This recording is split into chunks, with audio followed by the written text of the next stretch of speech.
this is my opinion, as far as the education goes, I would love to hear your perspective if you recommend it when you talk to maybe teenagers and your family or someone that you know that's like, hey, maybe not even teenagers, maybe they're in their 30s and they're still thinking about college. Are you a fan of college? And then also it's like on the flip side, there's so much free education or like paid education online. Like, what's your thoughts and like how specific? Obviously, I think we look back and we're like, okay, yeah, we're glad we did it, but would we do recommend it to someone else? You know? yeah. So this is a really interesting topic because a lot of people, and especially in the entrepreneurial space, are like, screw college. You don't need Yeah. college. It's a scam, all of these things. So as far as the education goes, and this is my opinion, as far as the education goes for college, you're absolutely right. You can go get stuff on YouTube. You can go buy, you're like hang out with coaches and training companies and things like that, and mentors or masterminds, which like you can learn from people for a lot less money Mm. that have had a lot more success than what your business professors have had. Facts. That is very much the landscape of today's market. However, I will say that people underestimate the discipline that it takes, and the discipline that it takes in putting in the reps for college. And I say this like with a asterisk by it, because a lot of people go to college just to screw off and Yeah. like just party and get drunk and go out and do that whole thing. So, but if you can go to college and it's structured, and it's a structure where you are continuously like going to class, getting better at your academics, like learning, making good grades, and you are in a rhythm of waking up, doing the right thing, then that consistency for a lot of people, I say, is really good. I mean, and granted, most people, like I said, are just going to college to screw off a lot, and hopefully some of them figure it out a year or two down the road. But I mean, for me, it was an incredible experience, especially because I played sports.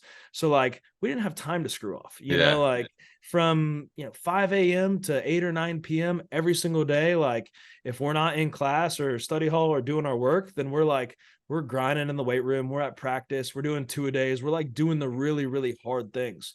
So for me, it set me up incredibly well, because like the discipline and the structure that I received, like being a college athlete, was like second to none. I really couldn't wish for anything better, but, to each their own for college. I mean, some people, need more of that structure and discipline, which, like I said, I did. I was in high school and I did not like make good grades. I didn't like school at all.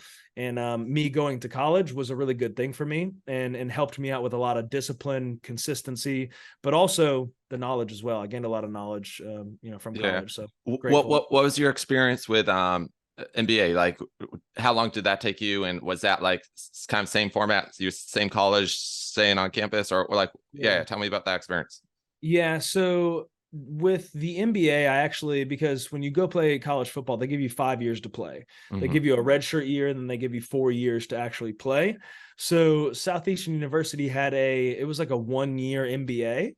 And I did the 1 year track for like half of it. And then I slowed down to like the 2 year track for the other half, because long story short, the career ended, like we lost in the playoffs, and then I went to go into the work world.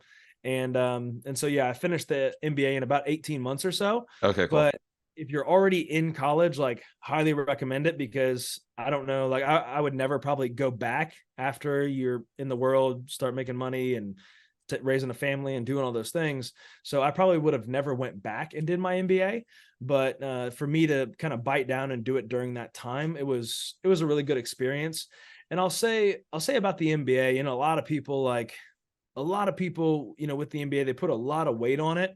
And being in I've always been pretty much in the entrepreneurial, independent contractor type space, because not to go too far forward, but, getting into like 100% commission sales out of college, the MBA, like I remember the owner of our firm, like whenever because I was selling commercial real estate, but whenever I got my MBA, like I graduated and I just kind of passed by his office and he gave me like a good job, like the fist pump, Yeah.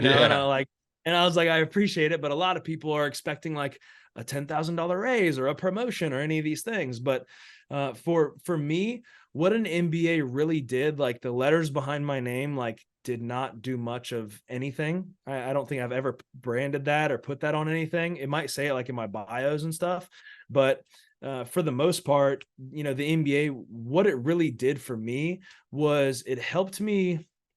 It sounds kind of weird. It helped me think more deeply and be able to the complexity of problems and like really like critical thinking of problems, of issues, and just how my brain was functioning. I would say it just increased that to a greater degree. So that was the big thing that an MBA did for me, rather than just like, hey, instant promotion or pay increase or anything like that.